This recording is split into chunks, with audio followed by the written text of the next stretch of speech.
Welcome to the gates of hell, or as many people call it, my garage. Now, I am a martial artist.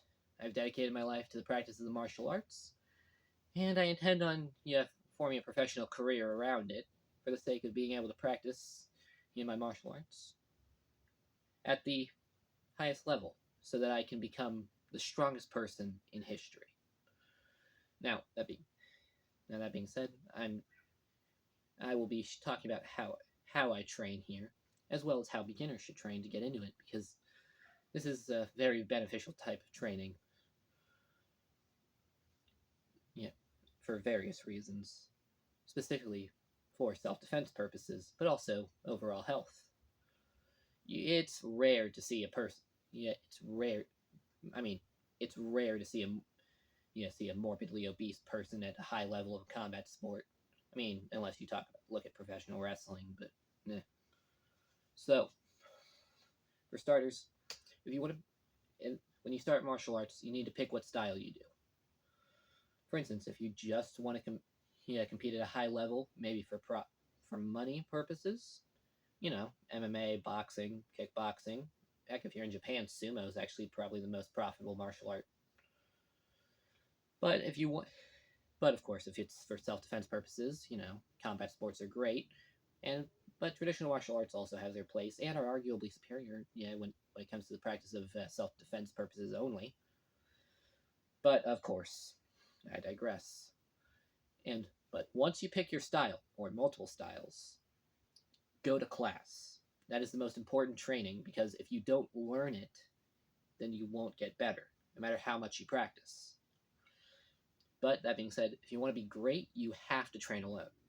Not to say that you should train alone instead of going to class. You should go to class, but you should train alone on top of that, because you need to put in that extra work to get to the highest levels.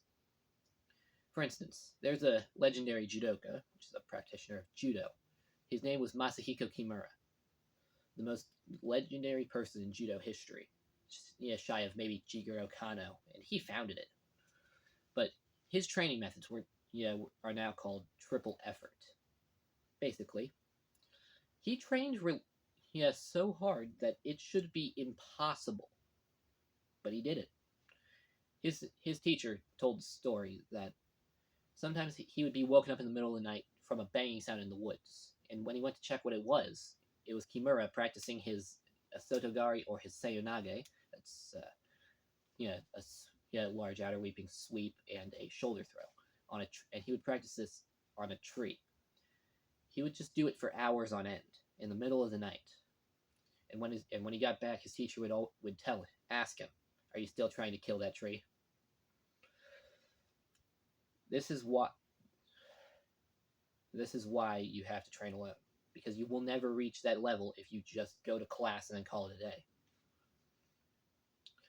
And of course, most of my training is done in this garage, except for my strength training, because most of that either requires equipment that I don't have here, or it just takes too much time because I don't have that much time out here. Now, with that being said, let's look into how I actually train out here. Now, this right here is what I always start my training with. This is the speed bag, or as it used to be called, the light bag. Now, this is very popular, for boxers, but it's good for a lot of fighters too. Specifically, you see certain MMA fighters doing it, but what you do is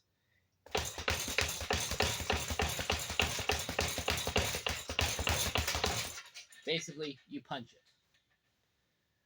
Of course, it's not just you don't start doing that. Generally, you just gotta get a feel for it at the start. Just one punch. You generally switch between them, but my left arm's injured, so I can't really hit anything with it. Just getting the feel for it until you work up to the more advanced stuff. But you can also practice basic forms with it. But you can also use elbows too.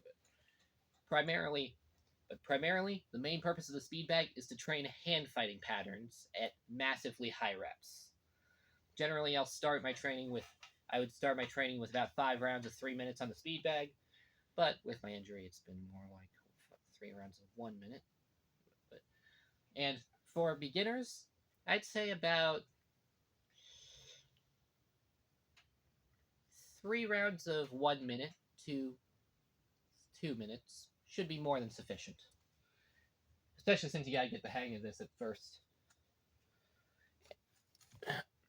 And also, a great thing about this is that for people who don't condition their hands, you don't have to wear wraps or gloves when you do this. So it's a good thing to start off with. All right, now here's something that most people are going to be familiar with. This is the standard heavy bag. Now, it's on a stand here, which is not optimal. Generally, you want it hanging from the ceiling because that way you can move around it entire 360 degrees. But I can't hang the bag here because the ceiling wouldn't allow it, and I've never lived in a place that could handle that could do it. So, the stand, while not optimal, it's better than nothing. Now, the heavy bag is great because you can punch it, kick it, elbows, knees, headbutt, all of it. You can even take it down from the stand, practice your ground and pound. Ultimately, the heavy bag is great. And you can practice your combos on it, individual strikes to perfect your technique. Heavy bag's a great all-around training tool. And again, endurance training too, because fighters need endurance. And the law of specificity dictates that 10 rounds on the heavy bag is equal to 10 miles running, at least in my opinion. I'm not actually gonna do math on that. I mean, I might if I get bored, but I hate math. So generally, if I'm going for a boxing round, I go 10 rounds of 1 minute on this. Just non-stop punching. If I'm going kicking, generally 5 rounds of 3 minutes. But if I'm doing doing rounds where it's allowing for both of them, I'd go about 5 rounds of 3 minutes. And in addition to that, I like to take 2 techniques and practice them 200 times. Per arm or leg. Every single day. So I could just go jab, or I could go roundhouse. I can't kick it that well right now because my feet are messed up. But but the heavy bag's great. For beginners, I'd say about 3 rounds of 2 minutes should be more than sufficient. But for beginners, I would say you have to wear wraps and gloves with these. Got a pair of boxing gloves right here, 16 ounce. Not necessary for bag work, but if you're going full force, I'd recommend wearing gloves to keep yourself from getting injured. Me, I do iron fist training, so I don't really have to worry about hurting myself. But sometimes I'll wear the gloves if I'm just practicing this one technique, which is a jab that twists, because these knuckles right here will grind into it, and the skin will peel off, and that's just annoying. So I'll wear the gloves if I'm practicing that, nothing else. But for beginners, wear your gloves. Me, I didn't because of my karate background, but it'll save you a lot of pain and injuries. There's an injury called boxer's fracture where these bones right here break. It's called boxer's fracture because of how common it is in boxers. Wear your wraps and gloves. All right, now here we got a more advanced training implement. This is called the double end bag. Now, it's more of a boxing thing, but people of all styles can benefit. It's generally for training head movement, as well as accuracy with your punches. But generally, it's just nice to be able to practice on a moving target, because it's very different to hit a moving target than it is for to hit a non-moving target. So the second that the target starts moving, it's going to be much harder. So it's nice to get the practice in here. And despite what people think, you can actually practice body punches too, because by punching the string. Generally, 5 rounds of 3 minutes for me, but for the beginner, 5 rounds of 2 minutes, because it takes a while to get the hang of this, so you need all the practice you can get. Plus, this bag is one of the few ones that actually hits back, so you're going to want to get good at it. Now, this right here is a bit of improvised training tools here, but it's a baseball bat ball. It's a baseball attached to a string that's up there, looped over the ceiling board in the ceiling. It's an improvised slip bag, which is used for practicing your head movement. Now,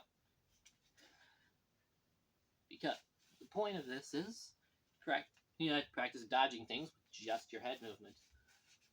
Just stand here, let it swing back, then use your head movement to dodge it. Now I'll go about 5 rounds of 1 minute on this thing, just because it is so tedious and boring that honestly I just can't stand it.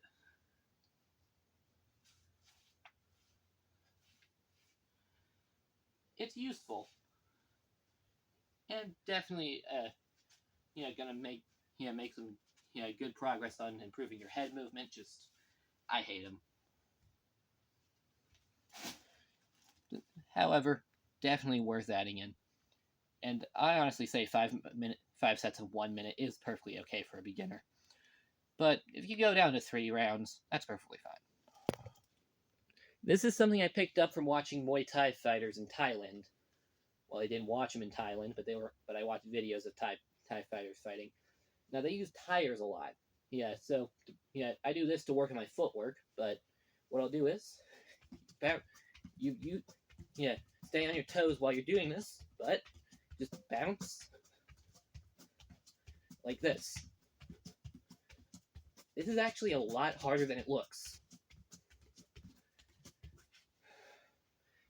Staying on your toes makes it hurts a lot in the calves and tibialis. That's the muscle in front of your shin. It'll put on some size. But nothing too serious. Alright, next up is shadow boxing. Basically, what you do is you imagine an imaginary opponent, and then you fight them. Generally, I like to have weights in my hand while I'm doing it, but can't really do much right now. Now because of my arm and my feet, but that's the gist of shadow boxing. It's actually considered one of the most important exercises for fighters, but I honestly never really was much of a fan of it, but I still do it because of its importance. Now, this next part isn't necessary, and honestly, I wouldn't recommend it for beginners, but we're talking about conditioning. Specifically, conditioning of the body. Now, I use this stick to condition my bones, the bones in my shin. Basically, we create microfractures in the bones with this so that they heal back stronger. And we rake the shins to deaden the nerve so that it doesn't hurt as much when you block with it, or when you hit with it, because if you hit with something, it still hurts. Then there's this, my iron palm bag. It's a canvas bag filled with sand. Gonna replace it with gravel here soon so I can move up to the next stage, but what you do is just... Then when you're done with that movement, you move on to the backhand. Then there's the side, fingers, all that. Do it for about 30 minutes a day. It's iron fist, palm, all that. Basically, makes your hands makes your hands a lot stronger. And it keeps them from breaking when you punch full force. That's why I'm able to hit the bag full force. And finally, the last part of this. And this is the least necessary of all, but it's going to be weapons training. Now, it's not necessary, but I follow the original Okinawan principle that states that you should train your hand-to-hand skills alongside a weapon, or multiple, because there are many benefits to practicing a weapon, specifically the ones that require a lot of skill, such as nunchucks, or stick fighting. Got a staff and a training sword over there. but it increases grip strength, hand-eye coordination, core control, endurance, because they do have weight to them. Plus, it's honestly just fun to show this stuff off.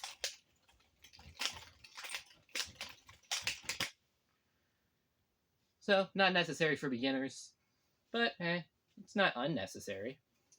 Just do it. If they want to take up a weapon, it's all them. That being said, it does help to learn from someone who knows what they're doing. I didn't.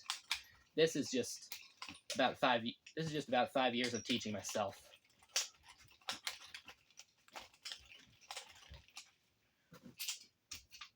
So with that being said, that's a general idea of how I train.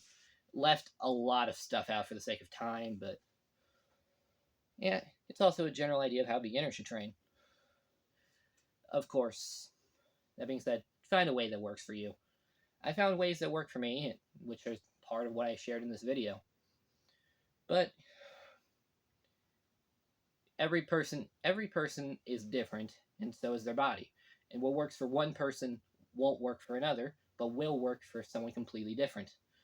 You need to try new things, find out what works for you.